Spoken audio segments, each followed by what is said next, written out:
Good morning all of you. सुप्रभात प्यारे बच्चों।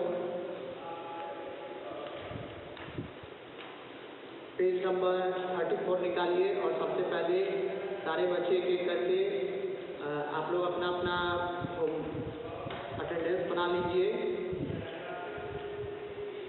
ठीक है, पेज नंबर 34 यहाँ से शुरू करते हैं।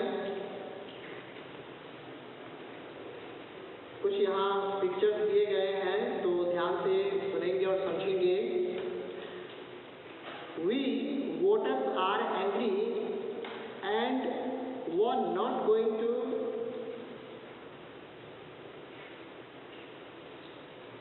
take it anymore। हम सारे वोटर बहुत गुस्से में हैं और अब हम जो है सहने वाले नहीं हैं, बहुत हो चुका है। The liberals have been arrogant। जो भी लिबरल्स होते हैं वो एरोगेंट मतलब घमंडी होते हैं। They have broken our trust in government। सरकार ने हमारे विश्वास को धोखा दिया है। They stole our money। उन्होंने हमारा पैसा चोरी किया है। So on 28 June we are going to do what Canadians do best। इसीलिए 28 जून को हम लोग वही करने वाले हैं जो कि कनाडा के लोगों ने किया। We are going to vote them back in।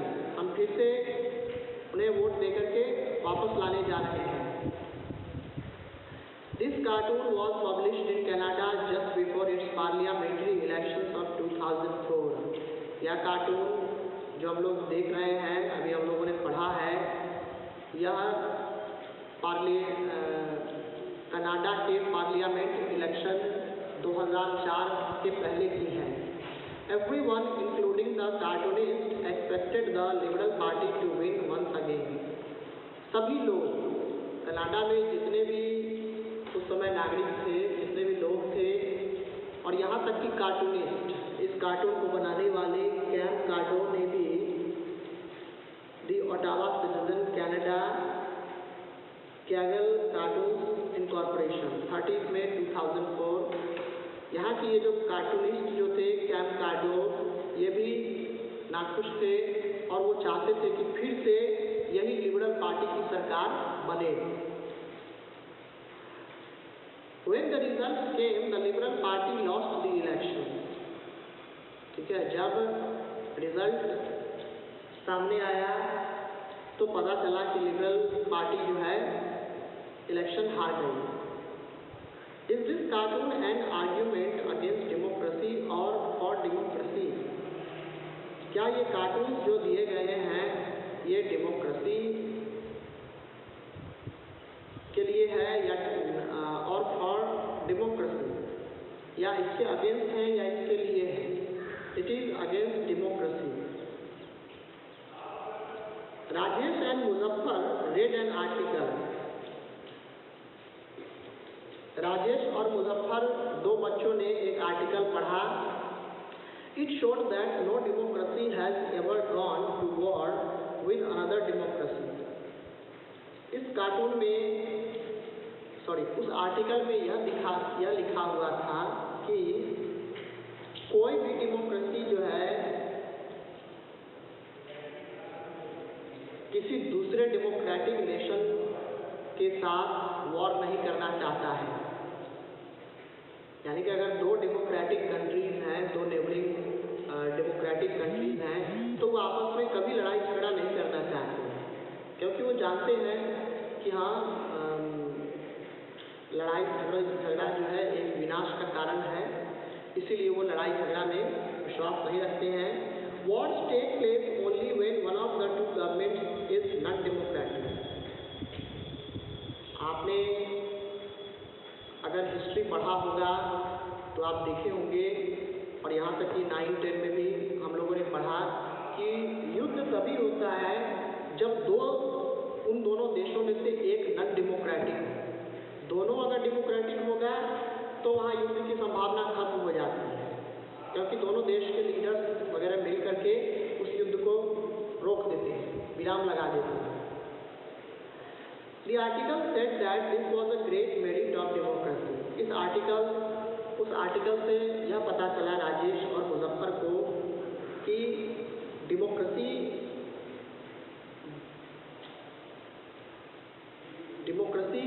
के कई सारे गुण हैं।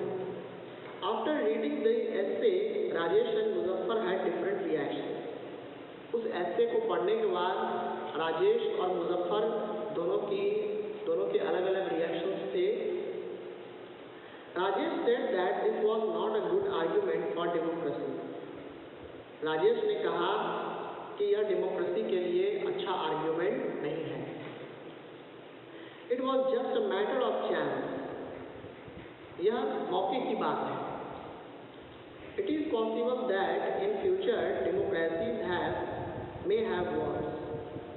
ठीक है, आने वाले समय में हो सकता है कि डेमोक्रेसी के दो देशों के दो डेमोक्रेटिक कंट्रीज के बीच वॉर हो, युद्ध हो। Muzaffar said that it could not be a matter of chance. Muzaffar ने कहा कि नहीं, इसमें मौके की कोई बात नहीं है। Democracies take decisions in such a way that it reduces the chances of war. यानी कि किसी भी डेमोक्रेटिक नेशन में जो डिसीजन लिया जाता है वो इस प्रकार से लिया जाता है ताकि दो देशों के बीच युद्ध या वॉर का माहौल क्रिएट न हो। Which of the two positions do you agree with and why? इस दोनों में से कौन से पोजीशन यानी कि आप राजेश के साथ सहमत हैं या मुजफ्फर के साथ, और क्यों? चलिए, उसके बाद है 2.4 ब्रॉडर मीनिंग्स ऑफ डेमोक्रेसी। यहाँ एक कार्टून दिया गया है फिर से। This famous cartoon by R.K. Laxman comments on the celebration of this 50 years of independence. यानी कि जब 50 वर्ष पूरा हो गया आज़ादी के 50वें सालगिरह पर, एक बहुत ही महान कार्टूनिस्ट थे R.K. लक्ष्मण। ठीक है, उन्होंने यह कार्टून बनाया। How many images on the wall do you recognize? इस पर जो आप देख रहे हैं दीवारों पर, इनमें से कितने तस्वीरों को आप पहचान सकते हैं?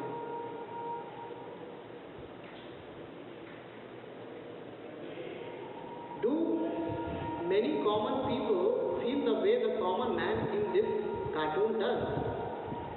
ठीक है, अब आइए, अब यहाँ देखिए कुछ नेताओं की तस्वीर है। एक यहाँ प्रधानमंत्री की कुर्सी पर पहले ही बैठे हुए हैं और टेलीविजन में से कुछ आवाज़ें आ रही हैं। ध्यान देते हैं, यूनिटी, डेमोक्रेसी, सेक्युलरिज्म, इक्वलिटी। ठीक है, एकता, डेमोक्रेसी, लोकतंत्र, सेक्युलरिज्म, धर्मनिरपेक्ष, इक्वलिटी, समानता, इंडस्ट्रियल ग्रोथ। दूसरा नेता कहता है कि मैं इंडस्ट्रियल ग्रोथ करूँगा। ठीक है, औद्योगिकीकरण को एक नया आह्वान दूंगा। इकोनॉमिक प्रोग्रेस, जिससे क्या होगा, लोगों को नौकरियां मिलेंगी और इकोनॉमिक प्रोग्रेस होगा। Trade, foreign collaboration, export increase. Trade मतलब व्यापार, फॉरेन कोलैबोरेशन यानी कि विदेशों से अच्छी नीतियां बनेगी।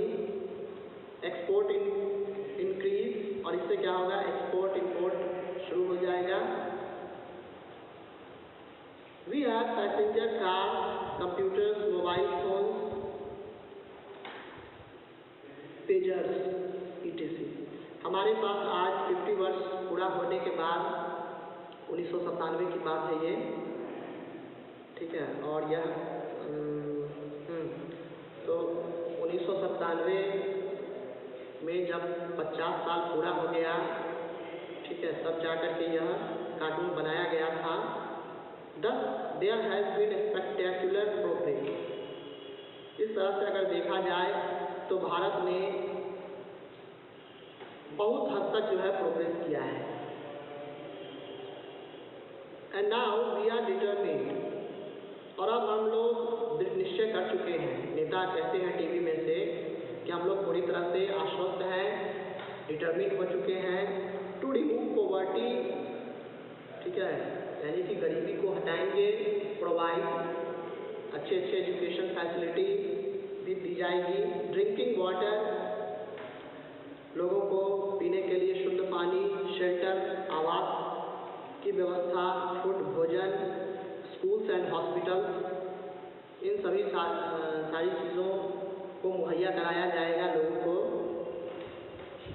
ठीक है। तो ये कार्टून अभी जो आपने देखा कि R.K. लक्ष्मण जी ने लिखा था, बनाया था इस कार्टून को। उसके बाद है ब्रॉडर मीनिंग ऑफ डेमोक्रेसी।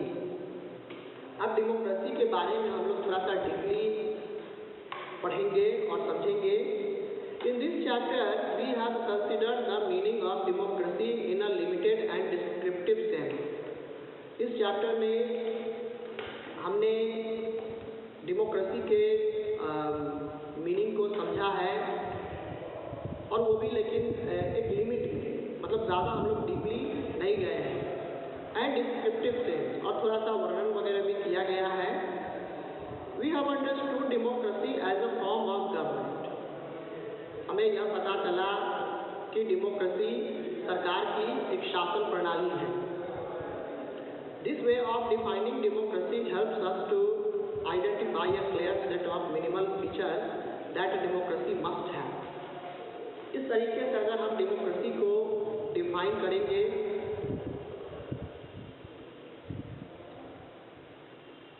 तो हम पाएंगे कि डेमोक्रेसी में भी कुछ ऐसे गुण हैं, कुछ ऐसी विशेषताएं हैं जो कि डेमोक्रेसी को फुलफिल करने के लिए जरूरी है। The most common form that democracy takes in our times is that of a representative democracy। अभी अपने यहाँ अपने देश में जो मोस्ट कॉमन फॉर्म है डेमोक्रेसी का,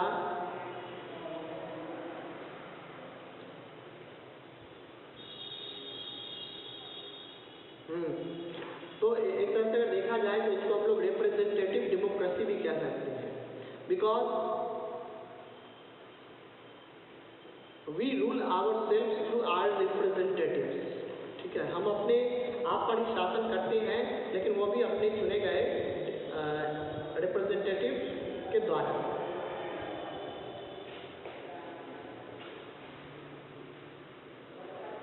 You have already read about this in the previous classes। इसके बारे में आप लोग पिछले क्लास में पहले ही पढ़ चुके हैं। In the country we call democracy, all the people do not rule। ठीक है, अपने देश में हम ऐसा कहते हैं कि हम सभी रूल नहीं कर सकते।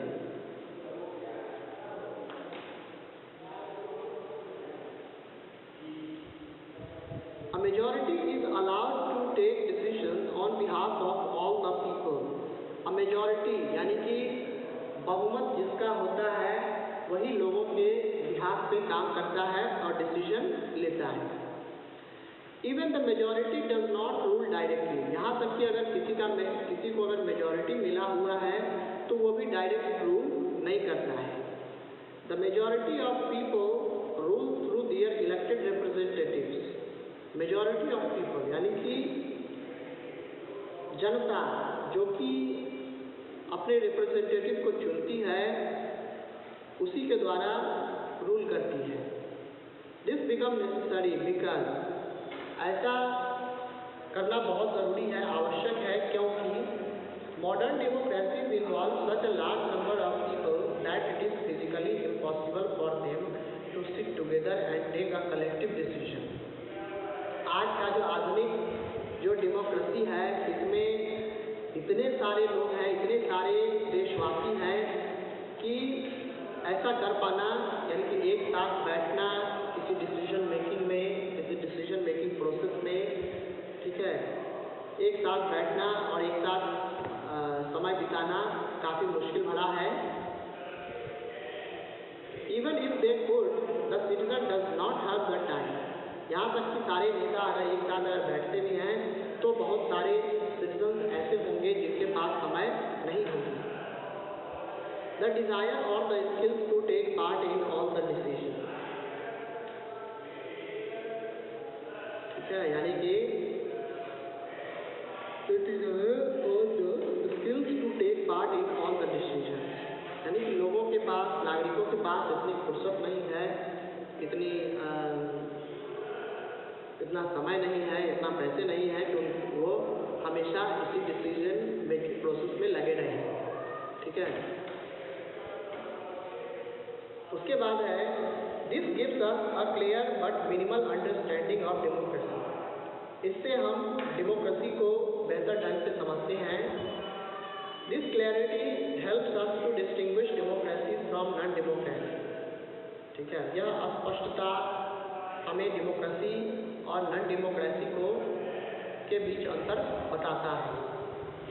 But it does not allow us to distinguish between a democracy and a good democracy. लेकिन यह हमें इस बात के लिए अलाउ नहीं करता है कि डेमोक्रेसी और एक अच्छी डेमोक्रेसी में क्या अंतर है।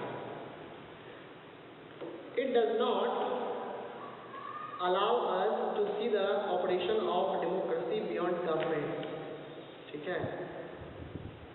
For this we need to turn to broader meanings of democracy। हमें इस बात को समझने के लिए, डेमोक्रेसी को समझने, सरकार को समझने की ज़रूरत नहीं है, बल्कि डेमोक्रेसी को थोड़ा सा डीपली समझने की ज़रूरत है।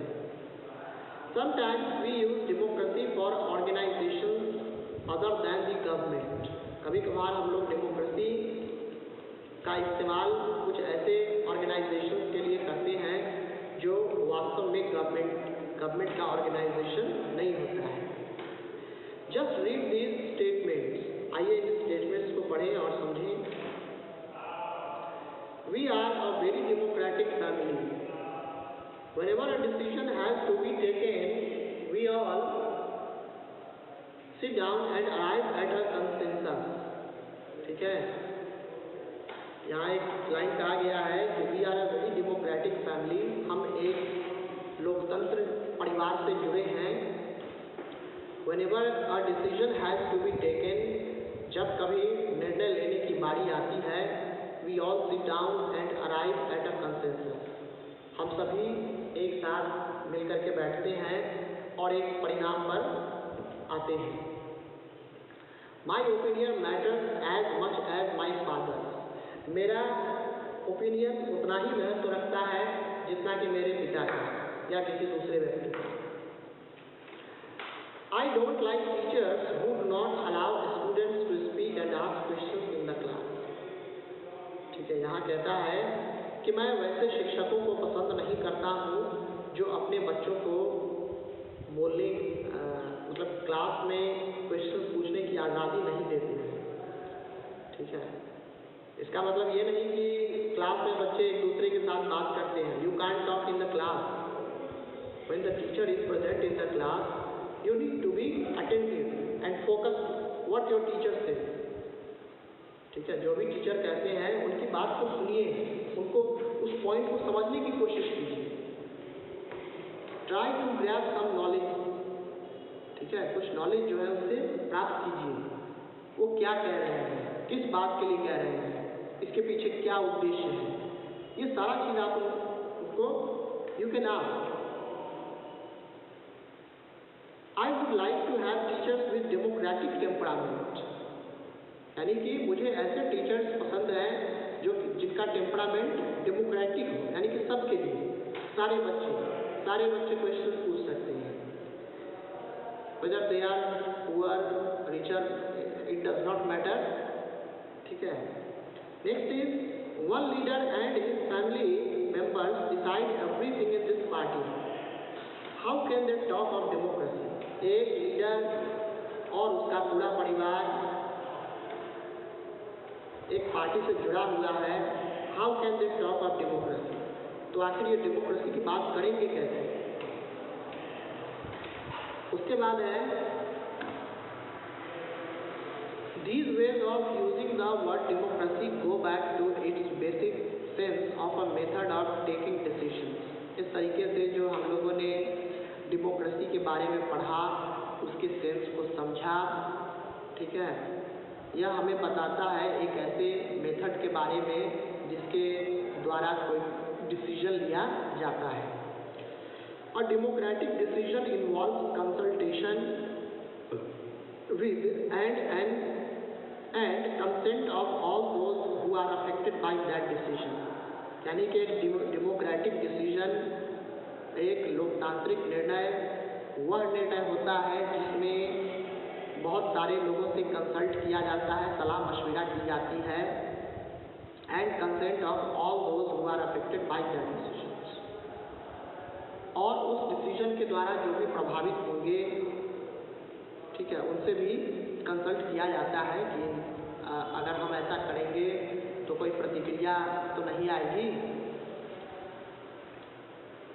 Those who are not powerful have the same say in taking the decision as those who are powerful.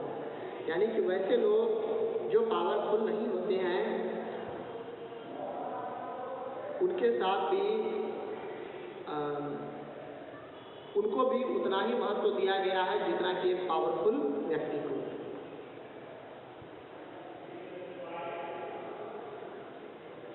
This can apply to a government or a family or any other organization.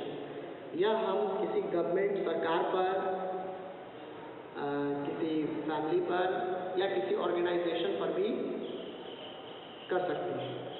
Thus, democracy is also a principle that can be applied to any sphere of life. इस तरह से अगर देखा जाए तो democracy, लोकतंत्र एक ऐसा सिद्धांत है जो हमें जीवन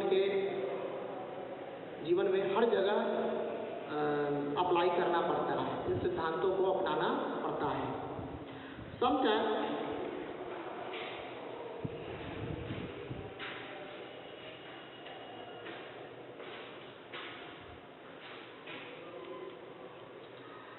Sometimes we use the word democracy not to describe any existing government but to set an ideal standard that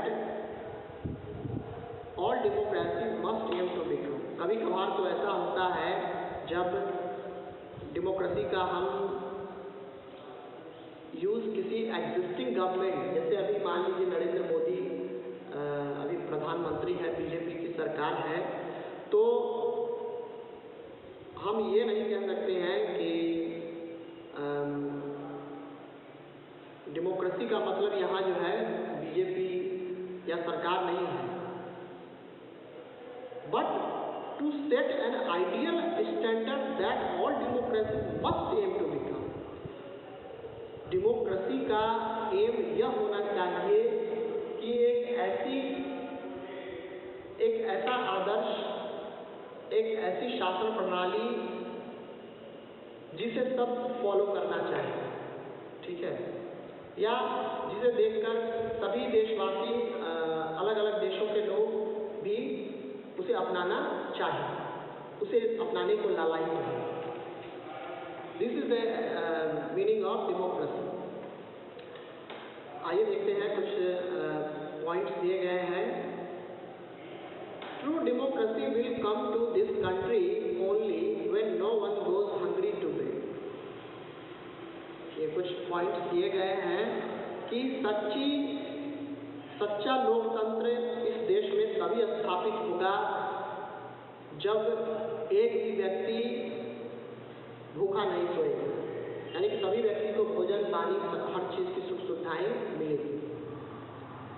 In our democracy, every citizen must be able to play equal role in decision making. Democracy में हर एक व्यक्ति का decision making में this you don't need just an equal right to vote. आपको इसके लिए vote देने के लिए समान अधिकार प्राप्त नहीं हो. Every citizen needs to have equal information, basic education, equal resources and a lot of commitment.